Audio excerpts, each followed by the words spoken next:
Castelo de Montemoro Velho, na região de Coimbra.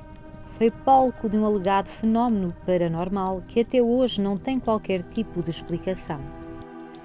Tudo decorreu em 2003, durante as gravações da novela O Teu Olhar, que estavam a acontecer na igreja do castelo.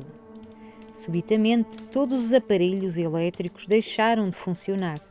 Nesse instante, segundo os relatos da equipa de produção, vários atores sentiram-se mal ao mesmo tempo e uma das atrizes foi particularmente afetada, tendo ficado com voz de homem.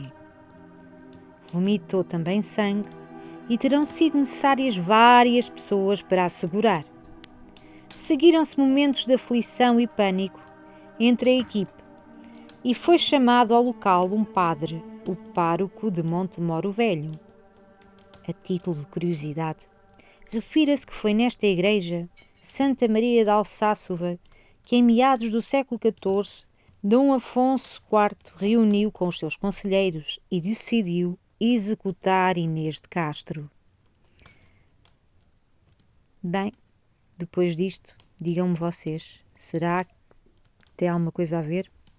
Porque será que terá acontecido essa manifestação do sobrenatural?